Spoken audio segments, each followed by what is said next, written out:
La soberanía de Dios es el tema de mi predicación en esta mañana. Y decía más tempranamente que yo creo que este es uno de los temas más discutidos a lo largo de la historia de la Iglesia por teólogos y por creyentes comunes y corrientes. Una vez que la persona entiende que la soberanía de Dios tiene que ver con el hecho de que Dios está en control de manera activa o permisiva de todo lo que ocurre en su universo, ahí comienzan las preguntas y los debates. Esa es la realidad. Yo creo que la mayoría de nosotros hemos hecho preguntas y si no la hemos formulado, la hemos escuchado de este tipo. Si Dios está en control de todo, ¿por qué permite los desastres naturales? Otros han preguntado, si Dios legisla, decreta, permite, envíe o puede evitar que las cosas ocurran, ¿por qué permite tanta maldad y tanto pecado en este mundo? Habacuc preguntó eso. Capítulo 1, alrededor del versículo 15. Señor, yo no entiendo, ¿cómo que tú permites tanto mal? Si Dios ha revelado que Él no deja impune al culpable, ¿por qué tarda tanto en aplicar su justicia? A veces 200 o 300 años para que le llegara a Israel. Si Dios tiene el poder de hacerlo todo, ¿por qué Él ha decidido sanar a unos y no a otros? Yo creo que yo he oído esa pregunta más de una vez, todas ellas. Unos han respondido que bueno, Dios es bondadoso y desea todo lo bueno, pero que Él no es todopoderoso, en cuyo caso Dios no es Dios. Y eso es una respuesta no bíblica a lo que parece ser como un misterio. Otros han dicho que aquellos que no sanan versus otros que sí sanan, eso ha sido simplemente falta de fe de parte de los enfermos, lo cual tampoco revela el registro bíblico. Otros han dicho que no, Dios es un caballero y como caballero Él no impone su voluntad sobre nadie. Y eso suena muy bonito, hay muchas cosas que suenan bonitas, hasta que tú lees la Biblia y te encuentras que Jonás se rebeló contra Dios, no quería hacer la voluntad de Dios y Dios se impuso por encima de su voluntad. El único profeta que ha predicado el mensaje de Dios en contra de los deseos de Dios. Y el cristiano vive con muchas paradojas y vive con muchas contradicciones. Yo no sé si tú prestas atención precisa a lo que canta. Yo presto atención precisa a lo que canta, a lo que se canta, a lo que yo canto. Yo presto atención precisa, minuciosa a lo que se ora, porque yo soy parte de esa oración. Yo no quiero decir amén a una cosa que yo no entendí bien. Pero cuando tú escuchas al cristiano orar, tú te das cuenta que él afirma la soberanía de Dios, aunque él no la crea completamente. Porque déjame darte varios ejemplos. Cuando alguien ora para que no llueva porque tiene un evento al aire libre, él cree que Dios controla la lluvia. Cuando el cristiano ora porque escuchó que hay un huracán que va a pasar por su lugar y él ora para que Dios desvíe la tormenta, él acaba de confesar que él cree que Dios controla los efectos naturales, las fuerzas de la naturaleza. Cuando un padre o una madre ora, cuando su hijo sale en la noche para que Dios lo proteja de un accidente de tráfico, él cree que Dios controla los choferes, el tráfico, incluyendo el tráfico caótico de la ciudad de Santo Domingo, en el medio del cual él se irrita. En el tráfico en que él se irrita, él luego confiesa que es Dios quien lo controla. Él vive con paradojas y con contradicciones. Otro grupo de creyentes está orando para que un ser querido sane de una enfermedad, con lo cual él me dice que él cree que Dios tiene control sobre las enfermedades. Y todavía más, oramos para que Dios salve a alguien, con lo cual tú me dices que tú entiendes que la salvación depende de Dios. De manera que todo cristiano cree en la soberanía de Dios, algunos de una forma bíblica y muchos de una forma distorsionada o defectuoso. Porque mira lo que ocurre. Algunos oran para que no llueva y creen que Dios controla la lluvia, obviamente.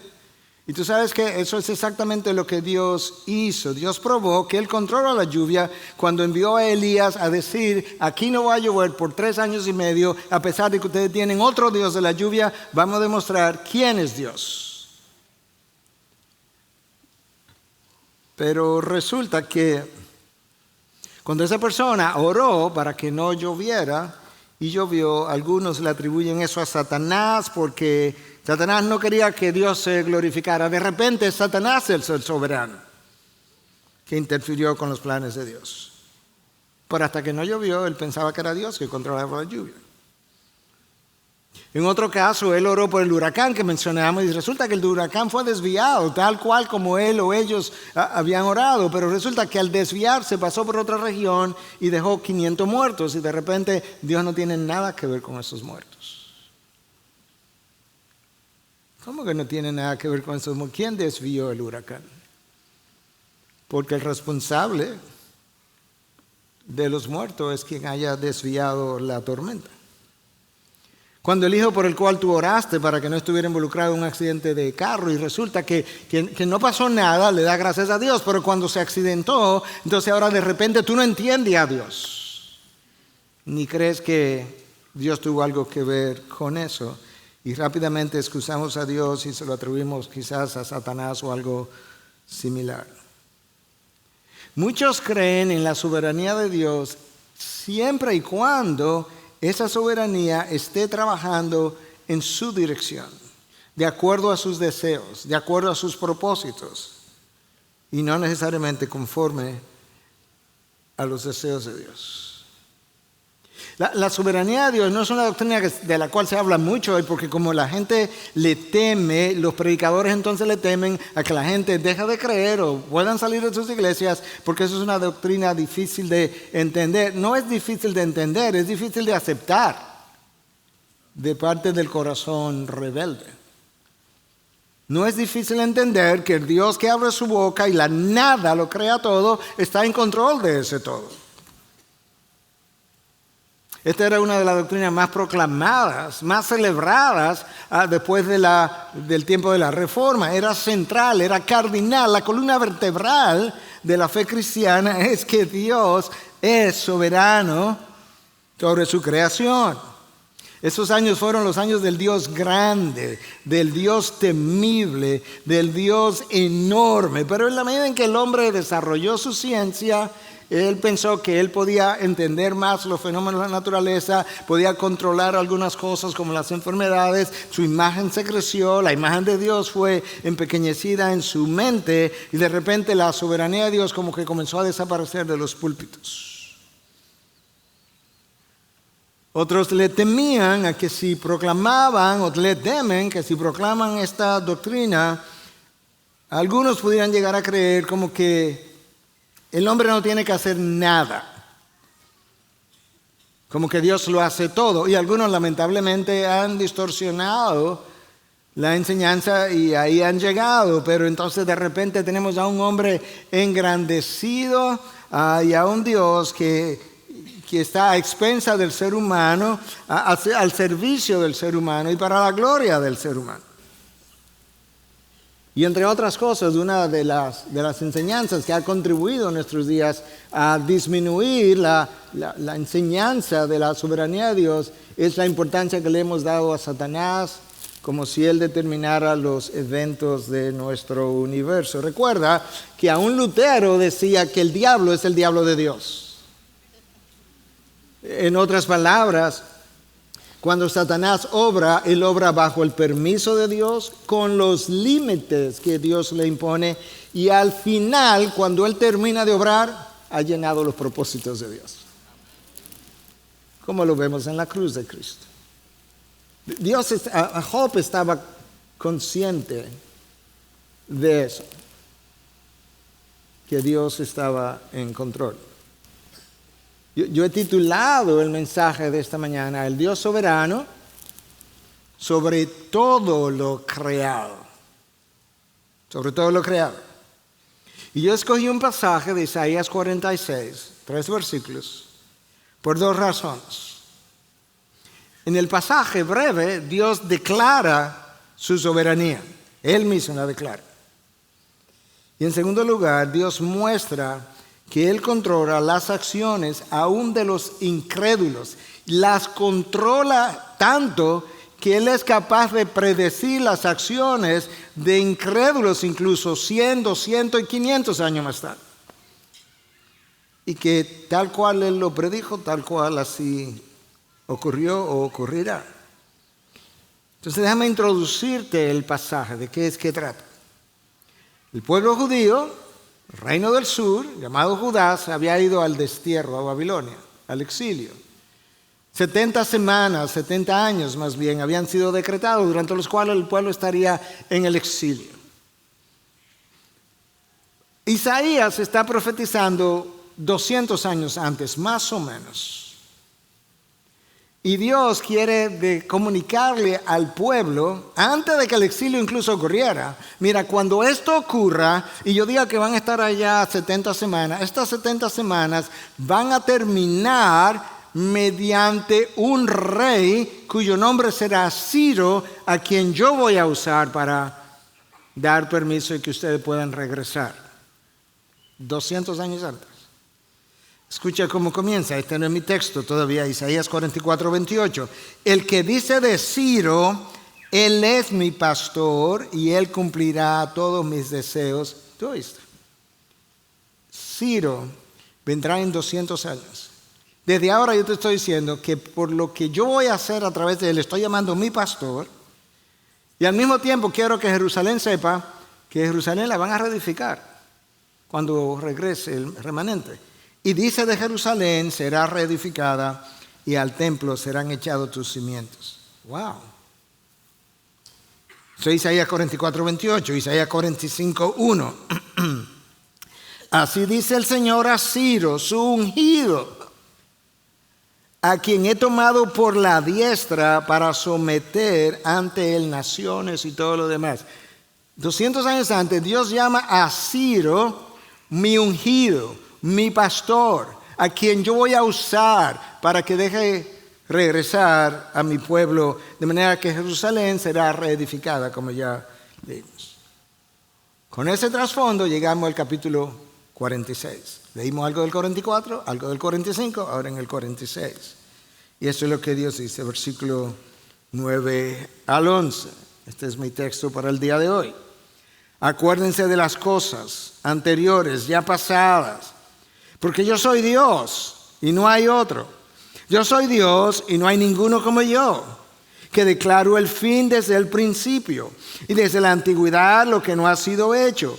Yo digo, mi propósito será establecido y todo lo que quiero realizaré.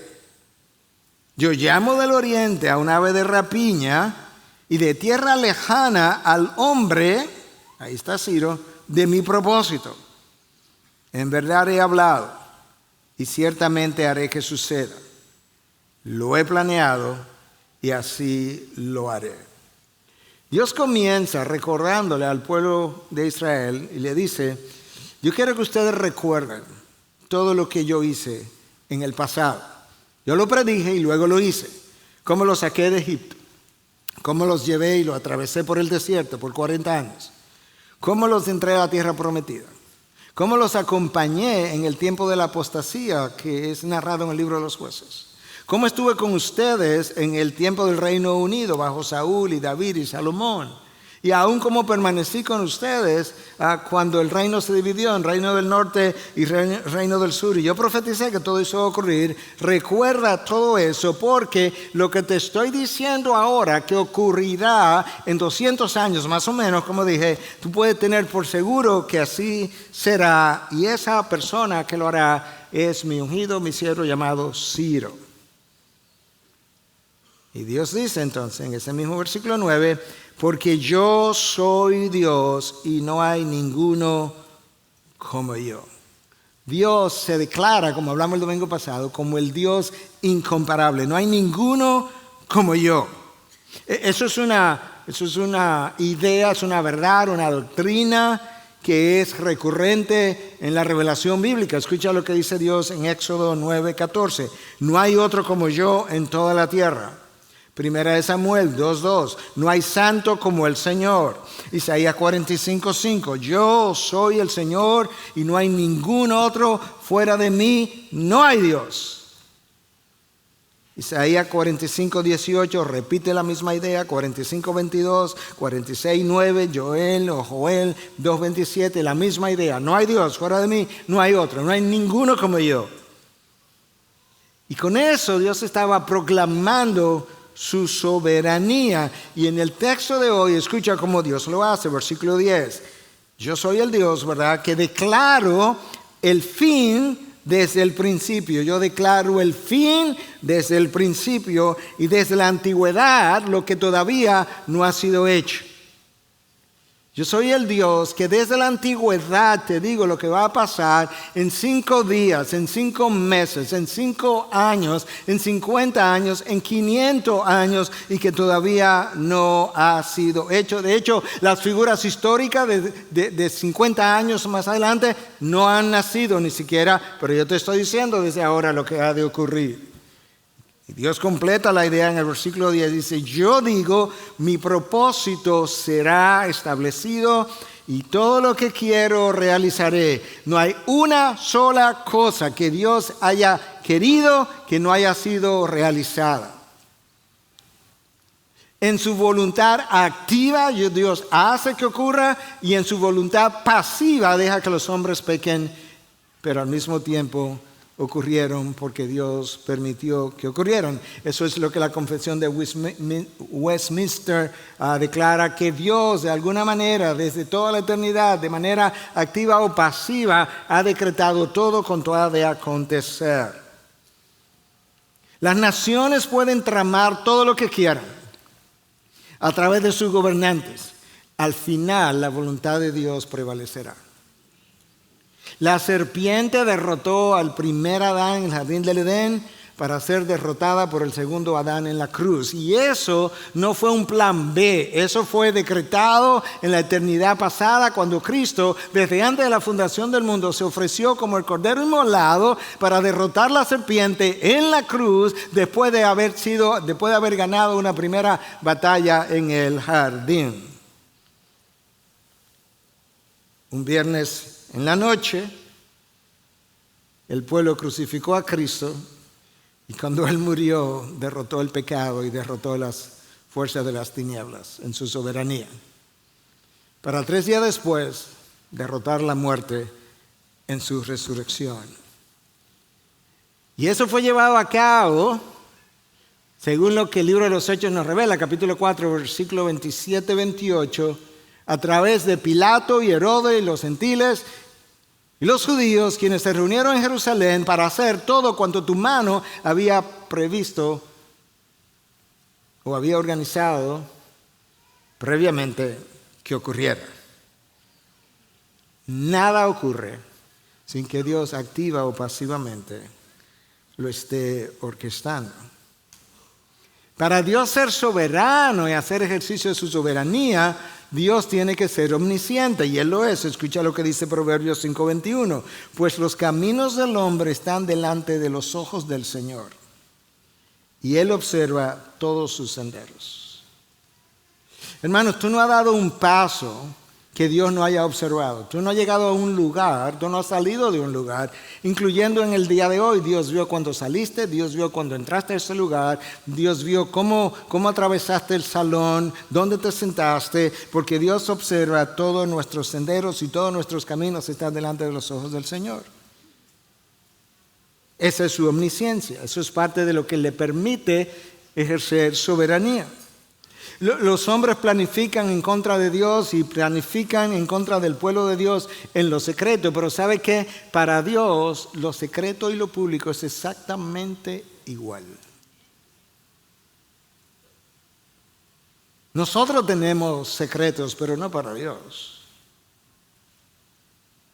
Los hombres traman en la noche El Salmo en 139:2 nos dice que las noches, las tinieblas y el día son exactamente la misma cosa para Dios. En otras palabras, Dios no ve nada a medias, nada en penumbras, nada en la oscuridad. Para Él todo está a la luz del sol del mediodía. Él requiere eso para ejercer soberanía. Él no solamente necesita omnisciencia y la tiene, como ya vimos, Dios requiere sabiduría infinita, de tal forma que Él pueda orquestar las cosas como Él quiere, de tal manera que pueda sobrepasar la sabiduría colectiva de todos aquellos que planifican contrario a lo que Él deseara. Y no solamente Dios necesita omnisciencia y necesita sabiduría infinita, Dios necesita poder absoluto, y eso es exactamente lo que Él declara, que en un principio Dios habló y todo el universo se formó. Y de ahí su nombre, el Shaddai, el Dios todopoderoso, no algo poderoso, no muy poderoso, no grandemente poderoso, todopoderoso, el Dios que todo lo puede. Ahora escucha en el versículo 11 de nuestro texto cómo Dios termina diciendo lo que Él quiere comunicar. Porque ya habló de Ciro en Isaías 44, en Isaías 45. Aquí Él está llamando a Ciro ahora un líder. Llamaré a una veloz ave de rapiña desde el oriente, a un líder de tierras lejanas, para que venga y haga lo que le ordeno. He dicho que lo haría y lo cumpliré. Ese líder es a quien Dios va a levantar para que dé el permiso y los judíos puedan regresar. La profecía es tan precisa que Dios comienza hablando de que Él va a llamar a una ave de rapiña, como un halcón, un águila, pero resulta que el símbolo animal del reino de Persia fue justamente un halcón o un águila, un ave de rapiña. Y Dios dice, cuando tú lo veas, tú sabrás que yo hablé hace 200 años de este día. He dicho que lo haría, he dicho lo que haría, versículo 11 todavía, y lo cumpliré. Y así ocurrió. Entonces, cuando estamos hablando de la soberanía de Dios, ¿de qué estamos hablando? Escucha cómo A.W. Pink lo entiende y lo explica en su libro que lleva el nombre de la soberanía de Dios. 250 páginas dedicadas a hablar de la soberanía de Dios. Decir que Dios es soberano es declarar que Dios es todopoderoso, el poseedor de todo el poder en el cielo y en la tierra, de manera que nadie puede deshacer su consejo, frustrar sus propósitos o resistir su voluntad. Decir que Dios es soberano es declarar que Él gobierna las naciones, subiendo reinos y derribando imperios y determinando el curso de las dinastías como a Él le parece mejor.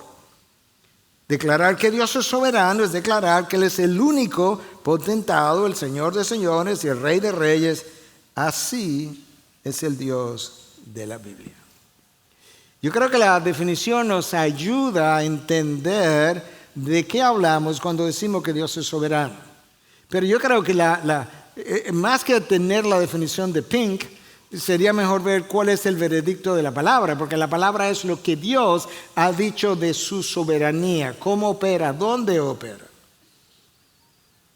Génesis 1:1, en el principio Dios creó los cielos y la tierra. Si Dios es el creador de todo el universo, entonces Él tiene la patente sobre el universo. Y por consiguiente tiene la patente del planeta Tierra. Y por consiguiente, otra vez, Él tiene el derecho de tomar la tierra prometida y dársela a los judíos y quitársela a los cananeos, porque es suya. Él tiene ese derecho, Él tiene esa autoridad. Él puede quitar reyes y poner reyes. ¿Por qué? Porque el planeta es suyo y todo lo que en él hay. Y cuando uno de esos reyes se resistió como Nabucodonosor, ¿sabes qué? Lo enfermó de la mente y lo puso a comer hierba por 7 años. ¿Hasta cuándo? ¿Y por qué? ¿Cuánto tiempo? ¿Hasta cuándo Nabucodonosor? Hasta que reconozca que el Altísimo gobierna sobre los reinos de los hombres y se los da a quien Él le place. Él tiene la autoridad, Él tiene el poder. Daniel 4:32. Claro que puede dárselo, es dueño del cielo y la tierra. Hebreos 1:3. Él sostiene todas las cosas por el poder de su palabra. Todas las cosas, no algunas cosas. Si tú entiendes eso, ahora yo puedo entender por qué Cristo puede venir más tarde y enseñar que 2 pajarillos no se pueden caer al suelo sin su consentimiento, porque Él sostiene todas las cosas por el poder de su palabra. De manera que cuando estos 2 pajarillos se caigan, Él dejó de sostenerlos y se cayeron. Tan sencillo como eso. Y Cristo le dice a los discípulos, ¿por qué se preocupan cuando ustedes valen mucho más que esos 2 pajarillos? Hermanos, si Dios sostiene todas las cosas por el poder de su palabra, la próxima vez que estés en un avión, con o sin turbulencia, ¿por qué te atemorizas? Si los 2 pajarillos no se pueden caer, el avión tampoco. Y si Dios decretó que se cayera, ¿qué haces tú queriendo que no se caiga? Porque está ya decretado, porque Dios lo va a dejar caer. Él sostiene todas las cosas por el poder de su palabra. Tan sencillo como eso. Yo te conté en una ocasión con detalles, ahora lo voy a hacer muy rápido, que mi esposa y yo veníamos de Cuba en una ocasión y de repente sonó un ruido bastante alto en volumen. Las azafatas se pusieron blancas como la leche, todo el mundo se paralizó, el avión bajó no sé cuántos cientos o no sé si varios miles de pies, perdió velocidad, había un clac, clac, clac, clac en algún lugar. Y yo no había tiempo, nadie habló, todo el mundo entró en silencio y yo tomé la mano de mi esposa y le dije, Señor, nos encontramos ahora. Lo mejor que me podía pasar era encontrarme con Él. Yo venía para mi país a encontrarme con problemas, ya yo iba a salir de todos mis problemas, finalmente.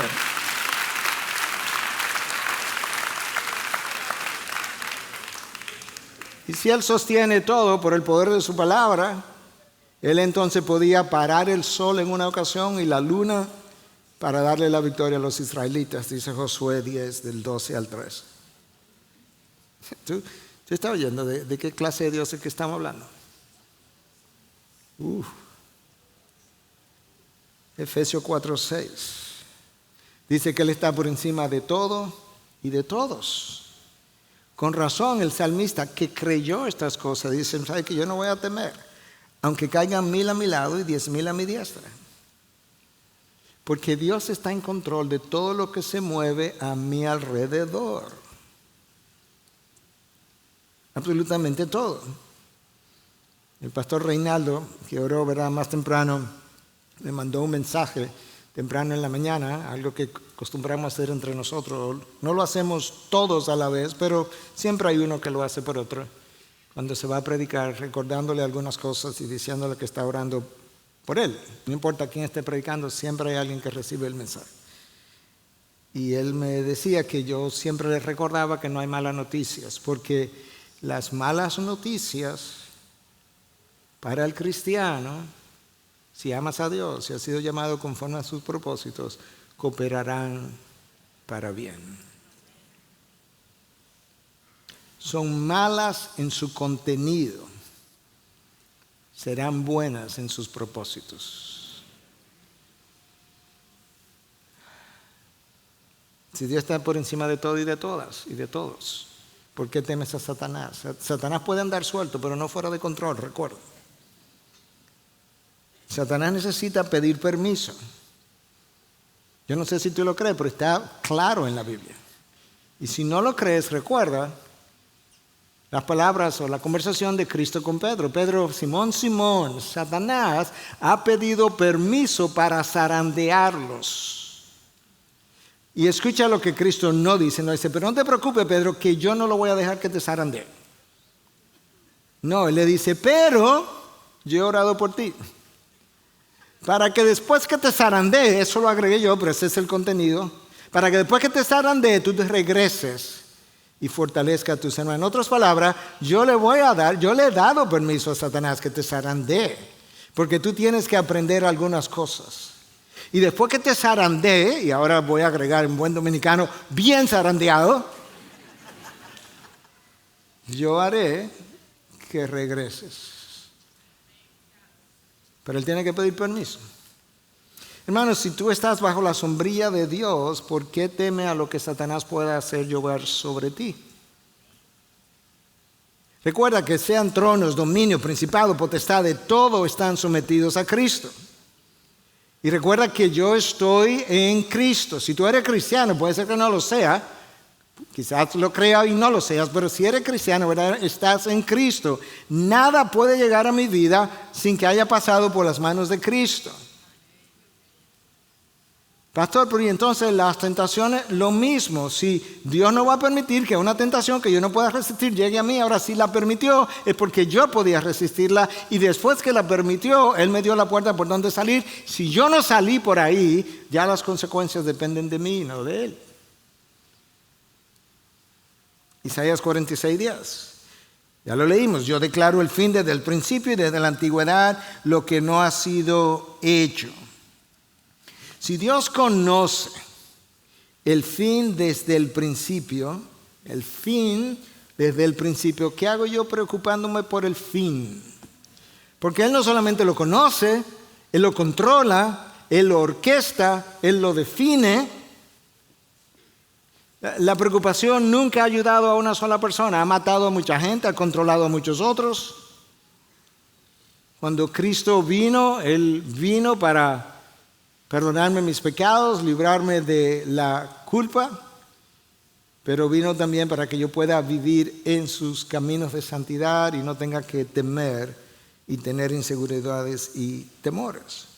La soberanía de Dios debiera ser el atributo que más tranquilidad deba causar o pueda causar a uno de sus hijos. Yo no creo que haya otro atributo que pueda traer más tranquilidad a los hijos de Dios que su soberanía. De que la persona que fue a la cruz controla mi futuro y me dice que todas las cosas cooperarán para bien. Déjame entrar un poquito en tecnicismo brevemente. Voy a entrar por 3 minutos y me salgo, pero la palabra ahí traducida como cooperarán en el griego es synergei, de donde viene la palabra nuestra sinergismo. Cuando nosotros decimos de medicina que 2 antibióticos actúan de manera sinergística, eso implica que el poder que ellos alcanzan de forma junta es superior al que cada uno tiene de manera por separado. Hermano, déjame ilustrártelo con algo más común que eso, porque es la misma idea. Si tú comes arroz en la mañana y comes habichuela en la noche, el valor calórico de eso es muy inferior a que si tú comes arroz y habichuela al mismo tiempo. El valor calórico de arroz y habichuela al mismo tiempo se aproxima al valor calórico de la carne, créase o no. Pero tienen que estar juntos. Dios dice que Él hace que todas las cosas cooperen para bien. Entonces, ¿sabes lo que Dios está diciendo? Yo hago interceptar personas, creyentes y no creyentes, como Ciro, circunstancias, eventos, cosas, sucesos, accidentes, dones, talentos, oportunidades, las hago interceptar para que de manera conjunta produzcan el mejor resultado para mis propósitos y para mis hijos. ¿Yo estoy oyendo lo que Dios está diciendo?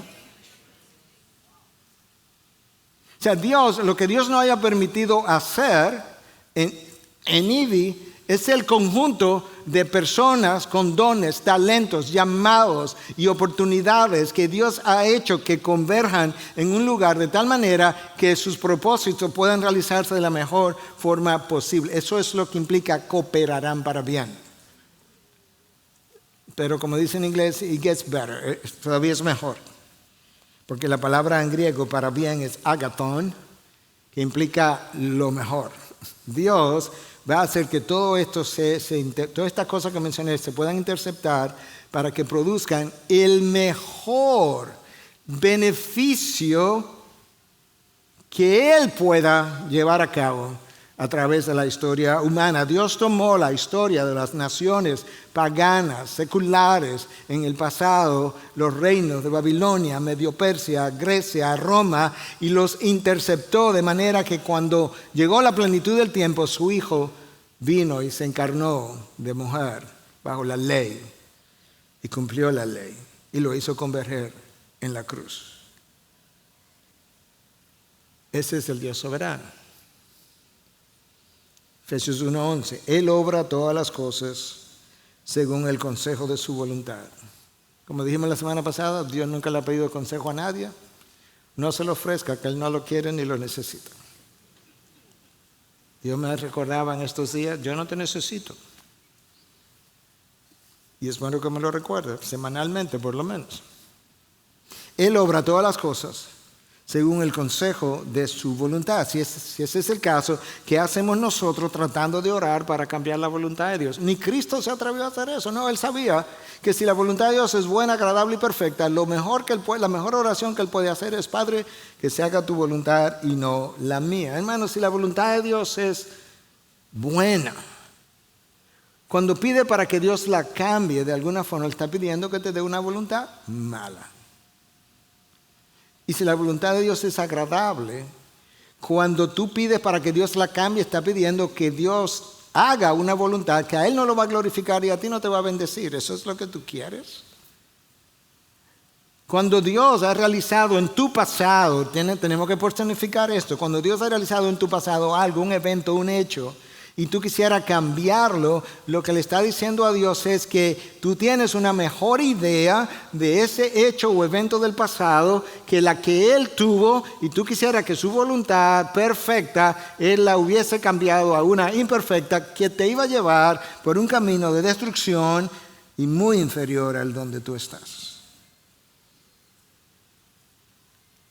Hermano, Dios decretó mi salvación para que de ahí en adelante yo siga un curso de vida conforme a su voluntad santa. ¿Cómo yo lo sé? 1 Tesalonicenses. Esta es la voluntad de Dios, vuestra santificación. Cuando yo decido seguir el curso carnal de mi vida, yo puedo hacerlo, pero cuando las consecuencias lluevan, ya no dependió de la voluntad decretiva de Dios, sino de su voluntad permisiva. Porque Dios le da cierta libertad al hombre. Y cuando ocurran, no puede decir que tú no lo sabías. Isaías 47:7. Yo soy el que forma la luz y crea las tinieblas. ¿Entendiste? La luz y las tinieblas. El que causa bienestar y crea calamidades. Dios se responsabiliza. Tuve una calamidad en la ciudad, Amós 3:6, yo le he hecho. Yo soy el Señor, Yahweh, el que hace todo esto. Dios dice, no hay bienestar y no hay calamidad que yo no haya orquestado. Yo me responsabilizo, yo soy soberano, yo controlo. Job conocía esto. Pero si tú lees su historia, de repente tú te percatas que Job y su esposa tenían dos entendimientos muy diferentes de la soberanía de Dios. Porque ellos perdieron sus 10 hijos. ¿Y qué hace Job? Que Job dice, Jehová dio, Jehová quitó, bendito sea el nombre del Señor. Y su esposa dice, maldice a Dios y muérete. Y Job sabía de qué manera esta mujer había hablado y le dice a su esposa, como habla cualquier mujer necia, has hablado. Es una necedad de tu parte. Escucha ahora la pregunta para su mujer. ¿Aceptaremos el bien de Dios y no aceptaremos el mal? En todo esto Job no pecó con sus labios. Obviamente su esposa no conocía a Dios. Y lo increíble de este hombre es que este hombre que conoce a Dios tan bien para decir que eso que ha ocurrido, la pérdida de sus 10 hijos, de alguna manera Dios es responsable y que de la misma forma que Dios se lo dio, Dios tiene el derecho para quitárselo. Ese hombre dice al final de la historia, oye, yo ni conocía a Dios, yo lo conocía de oídas. Y entonces nosotros, hermanos,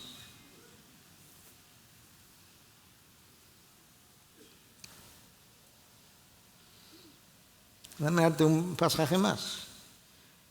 Efesios 1:14, fuimos creados para la alabanza de su gloria. Si fuimos creados para la alabanza de su gloria, Efesios 1:14, Romanos 11:33, todo es de Él, por Él y para Él. Eso implica que yo debiera rendir mi vida incondicionalmente a su gloria, porque yo no tengo ningún otro propósito de vida que no sea ese. Tú puedes emprender otro propósito que tú quieras. Verás dónde terminarás. Por otro lado, eso implicaría que mi vida debiera tener esa sola motivación, la gloria de Dios. Y que la mejor forma de proclamar su soberanía es viviendo para su gloria. Ahora, quizás los versículos que he leído, que no son todos, pero tenemos un tiempo limitado, quizás para algunos no sean suficientes para convencerlo de la soberanía de Dios. Déjame hacer mención de algunas historias que tú conoces muy bien de la Biblia. Dios es soberano sobre la naturaleza, de tal forma que cuando Él quiso, Él abrió las fuentes de las aguas e inundó el planeta entero. ¿Tú sabes lo que es dejar el planeta bajo agua? Y permitió que 8 personas sobrevivieran. Y cuando Él entendió que el propósito del diluvio había terminado, levantó un viento recio y secó las aguas para que lo seco apareciera. Así controló la tormenta cuando Cristo caminaba sobre el mar embravecido. Dios es soberano sobre el reino animal. Cuando el pueblo judío estaba en el desierto y se estaba quejando porque solamente estaba comiendo maná, porque la realidad era que no había maná. Eso era todo. Dios escuchó su queja y dijo que le voy a dar codornices. ¿Sabes qué? Le dio tanta codornices que llegaron hasta sus narices, ya no la podían soportar. Dios le dice a las codornices, ve y alimenta a mi pueblo para el desierto toditos. Y en otra ocasión, Dios tenía lo que parecía un profeta de Dios, pero que no era, de nombre Balaam. Y Dios le dice a la burra de Balaam, háblale a tu amo, porque tu amo es un hombre necio. Y la burra de Balaam le habló. Y Balaam se puso a discutir con ella.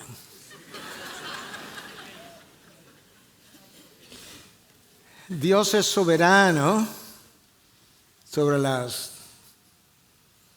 decisiones de los hombres. Dios dice en Proverbio, el hombre ordena sus pasos o piensa sus pasos, pero yo soy quien lo ordena. Tú quieres planificar algo, planifícalo. Planifica lo que tú quieres. Las cosas ocurrirán si van a ocurrir en el orden que yo las decida. Dios es soberano en el ejercicio de su poder conforme a sus propósitos. ¿Sabes qué? Cuando el pueblo judío necesitaba pasar al desierto y estaban atrapados, Dios le abrió el mar. Y luego, con el mismo poder, cerró el mar y ahogó a los egipcios. Con el mismo poder que lo abrió, para unos lo cerró sobre otros y los ahogó. Él es soberano de cómo Él ejerce su poder.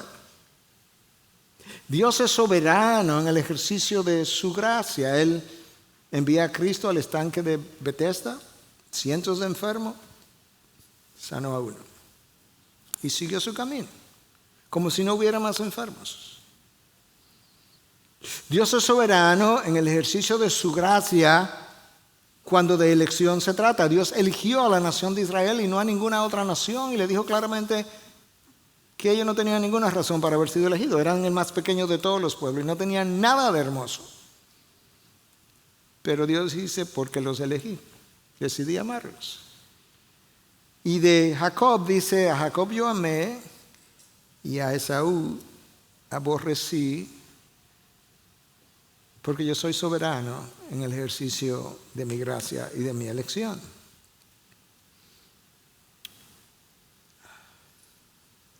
Dios es soberano, y aquí es donde las cosas comienzan a ponerse un poco más difíciles.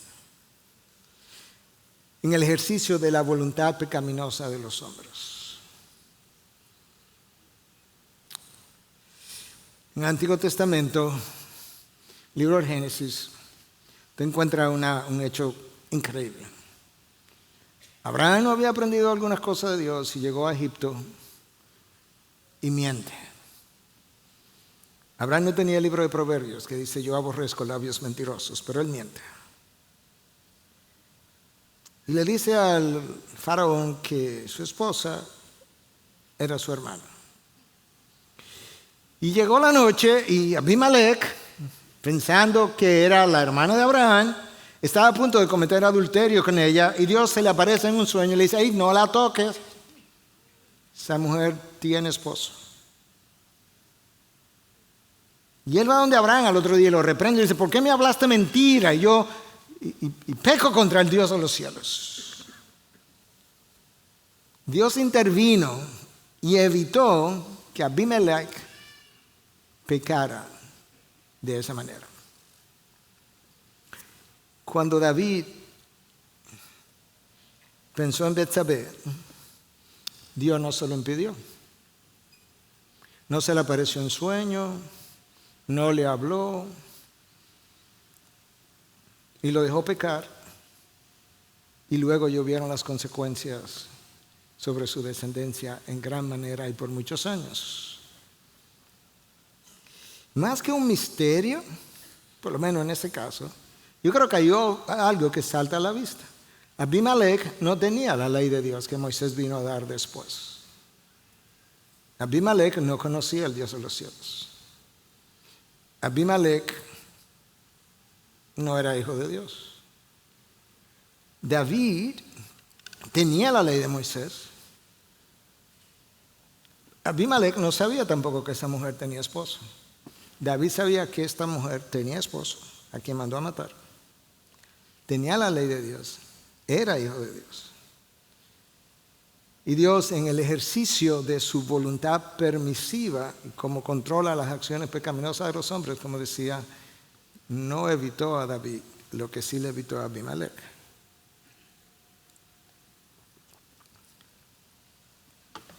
El corazón de David había venido endureciéndose. Escucha este testimonio del miércoles pasado, para aquellos de ustedes que no estuvieron aquí. A mí se me había olvidado, yo lo tenía originalmente como para ver si lo podía usar hoy. Y el pastor Reinaldo ahí atrás me lo recordó entre culto. Me dijo, ¿te acuerdas de esta historia? Quizás te pueda ayudar. Y dije, wow, sí, mira, se me estaba pasando. De hecho, Dios es tan soberano que este micrófono hizo muchísimo ruido en el primer culto. Ya eliminaron el primer servicio para usar de manera que esta historia va a quedar en esta. Y aquellos de ustedes que estuvieron aquí la vieron. Esta joven de 15 años, la última que se bautizó, dio un testimonio que puso a llorar a todo el mundo. Hasta los adolescentes me dijeron después que estaban llorando. Resulta que su madre, a una edad de 4, 5, 6 años, no sé exactamente bien joven, a veces la dejaba en el parque y se iba, no sé si a trabajar o a hacer qué. En un parque, no en una casa. Su papá no estaba casado con su mamá en ese momento. Su papá quería a su hija y no encontraba forma de cómo tener a su hija para darle hogar cristiano. Su papá era cristiano y para darle protección. Y resulta que un día su mamá la tomó y la llevó a una acera enfrente de la casa de su tío. Y obviamente, y la dejó ahí y se fue, se desapareció, la abandonó. Su tío la tomó y se la llevó a la casa de su padre. Oye la conclusión de esta joven de 15 años. De la misma manera que Dios endureció el corazón de Faraón, Dios endureció el corazón de mi madre para que me abandonara donde me abandonó, de tal manera que yo pudiera llegar a la casa de mi padre que estaba orando para que yo llegara hasta él. ¿Tú estás viendo? ¿Tú estás viendo? 15 años. Y entiende la soberanía de Dios mejor que muchos maestros de la palabra. La pregunta es cómo Dios endurece el corazón, porque Dios no es autor de pecado, dice Santiago.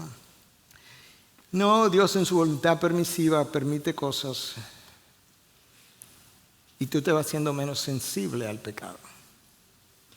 Y esto es como ocurre. Hay una combinación de que el pecado en el que está lo disfruta cada vez más y tiene menos deseo de abandonarlo. Cada vez más, cada vez más, cada vez más, cada vez más. Y al mismo tiempo tiene menos convicción del pecado que una vez te dio mucha convicción. Y esta niña dice, eso fue lo que Dios hizo con mi madre, hasta que me abandonó completamente. Yo no quiero que creas ahora que nosotros los hombres no tenemos ningún rol, porque ya te acabo de decir de varias maneras que sí tenemos un rol que jugar. Pero el rol que jugamos en llevar a cabo los propósitos de Dios es un rol que Dios nos capacita para llevarlos a cabo. Y por otro lado, mi libertad, de la voluntad tiene un límite. Es como cuando te montas en un avión y tú vas del aeropuerto de Santo Domingo al aeropuerto de New York. Tú tienes la libertad de orar, de no orar, de leer, no leer, de dormirte, de pelear, de cantar, de usar una computadora, de no usarla, de comer, no comer. Tú tienes todas esas libertades. Lo que tú no le puedes decir al piloto, mira, en esa islita que está allá abajo, para allá que yo quiero ir, déjame aquí y sigue para New York después. Porque hay un plan soberano que está por encima de tus planes particulares. Entonces, claro que nosotros jugamos un rol vital y tenemos una libertad de movimiento, pero cuando mi libertad de movimiento choca con los propósitos eternos y soberanos de Dios, hasta ahí llegó el límite. Y ahí tienes que devolverte. ¿Qué fue lo que le pasó a Jonás? Dios, en la historia de Jonás, ilustra su soberanía sobre las fuerzas de la naturaleza. Él levantó la tormenta, dice el texto. Dios movió al pez para que se tragara a Jonás. Dios movió al pez para que vomitara a Jonás. Dios lo controla todo. Y Dios puede hacer eso porque Él tiene no solamente el poder, Él tiene el derecho, Él tiene la autoridad, Él tiene la sabiduría, Él tiene la omnisciencia, pero Él tiene la bondad y el amor para convencerte de que su amor y su soberanía no están divorciados a favor de los suyos. Su soberanía no es arbitraria. Su soberanía es santa y está respaldada por su amor. Déjame cerrar con una historia. Yo conté esta historia aquí. Mi récord dice en la computadora que yo la conté en el año 2010. De manera que en el 2010 había gente que estuvo y no está aquí. Aquí hay gente que está hoy pero no estuvo en el 2010. En el 2010 hubo gente que la oyó y se le olvidó. Hay otros que se le olvidó, la recuerdan mal. Y otros que necesitamos leerla otra vez. Ella tenía 18 años, te lo estoy leyendo, es una historia real. Y él tenía 19. Cuando se conocieron, se enamoraron y un año más tarde estaban casados. 6 años y 3 hijos más tarde, ella decidió, mientras estaba parada frente al fregadero de la cocina, con una pila de platos sucios y otra pila de pañales sucios en el suelo, que ella no podía soportar esto más. Ella se quitó el delantal y se fue. De vez en cuando ella llamaba para ver cómo estaban los niños. Y en esas ocasiones él le hablaba de cuánto la quería y le pedía que regresara, pero ella rehusaba. Después de unos días él contrató un detective para encontrar a su esposa. El reporte decía que ella estaba viviendo en un hotel de segunda clase en Des Moines, Iowa. Él empacó, Le pidió a unos vecinos que cuidaran de los niños y tomó un autobús para Des Moines. Él encontró el hotel y encontró la habitación.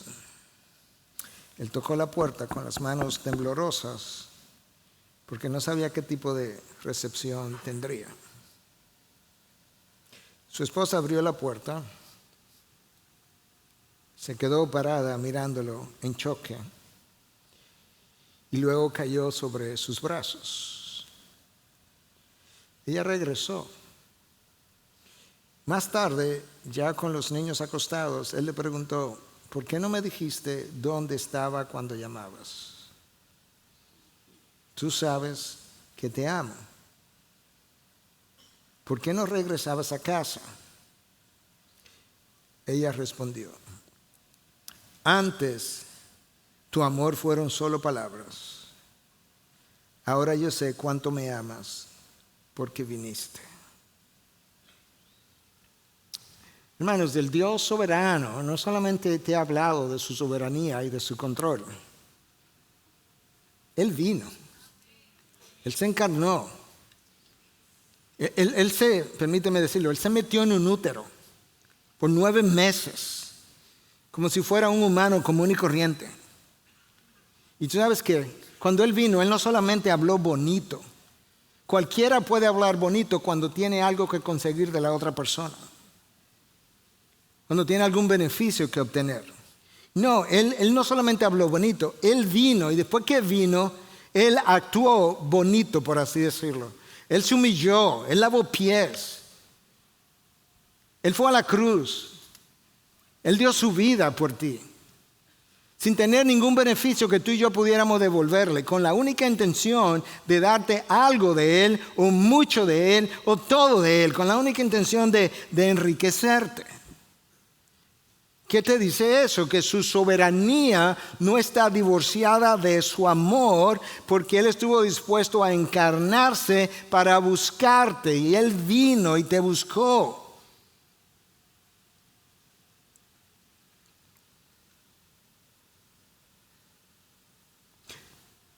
Ahora suponte que Él tocó la puerta. Ella abrió la puerta, la encontró con otra persona, le ofreció como quiera venir, como Oseas a Gomer, y que ella le hubiera dicho, no, yo prefiero quedarme con mi amante. Eso es lo que ocurre cuando Cristo, que vino y ha tocado tu puerta, y tú le rechazas como incrédulo, porque quiero hablarnos a los dos, tú le rechazas y dices, no, yo prefiero mis amantes del mundo. Al final del primer culto vino un joven, bien joven, y me dijo un poco lloroso, yo tengo un problema, cuéntame. A mí me gusta el mundo, y yo sé que no debiera hacer esto, pero a mí me gusta el mundo, yo no sé qué hacer. Y bueno, yo entiendo, te gusta el mundo porque no conoces a Dios. O quizás piensa que lo conoces, pero no lo conoces. Por tanto, ve donde Dios, confiésale, pídele perdón. Él lo sabe. Dile, a mí me gusta el mundo, a mí me gustan los placeres. Pero yo no tengo cómo vencer eso. De manera que yo te pido que me ayude. Y que tú te olvides de lo que yo deseo.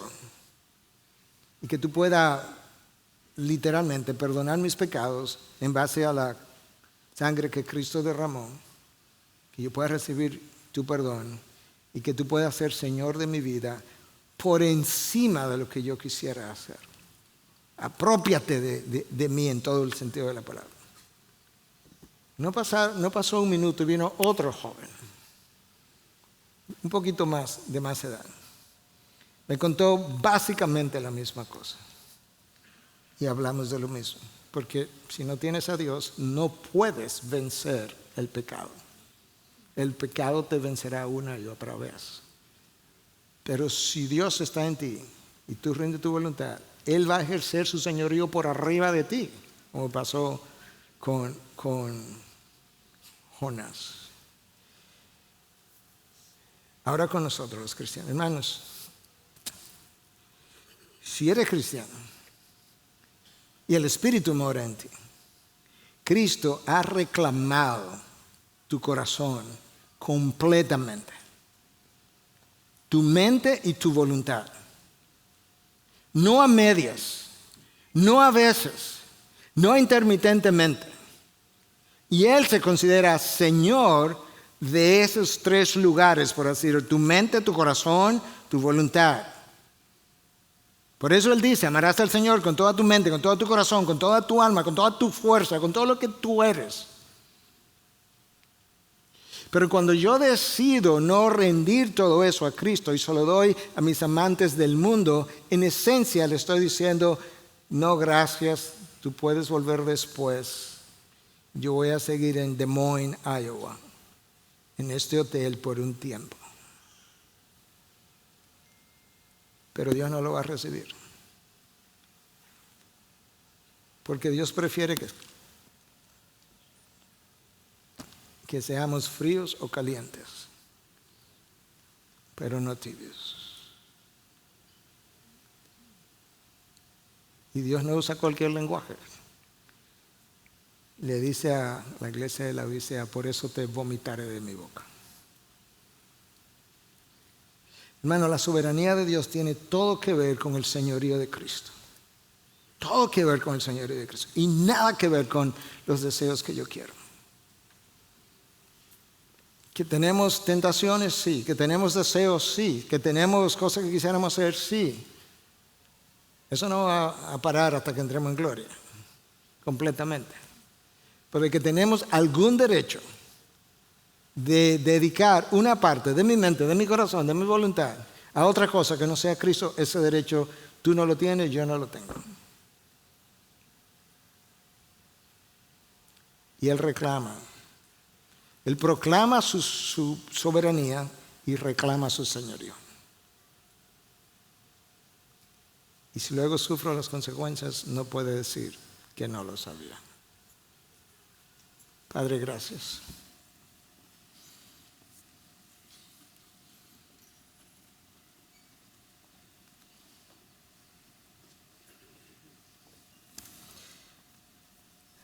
Gracias porque tú eres bueno en ti mismo, pero eres bueno cuando te lanzas a buscar a los tuyos y los reclamas. Yo te pido, Dios, en esta mañana que, y si hay alguno como estos dos jóvenes que conversaron conmigo,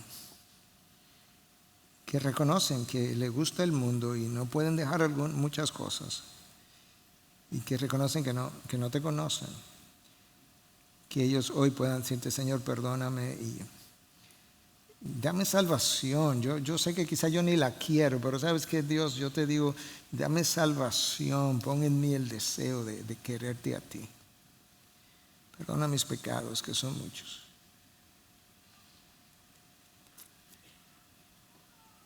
Y que tú puedas ser el Señor y Salvador de ellos a partir de este día en adelante. Si alguno de nosotros, Dios, que ya te ha proclamado, que ya se ha identificado contigo, ha querido compartir su mente, su corazón, su voluntad con otros dioses, o como tú le llamas en el caso de Israel, lovers, amantes, porque tú eres nuestro único amante, Dios. Entonces yo te pido que nos perdone, que hoy sea un día de definición, donde yo reconozco el señorío de mi mente y de mi corazón y de mi alma y de mi voluntad te pertenece. Yo no es que te la voy a ceder porque es tuya, yo voy a rededicarte lo que es tuyo.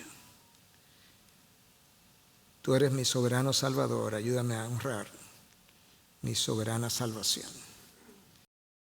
Gracias por acceder a este recurso. Espero que haya sido de gran bendición para tu vida.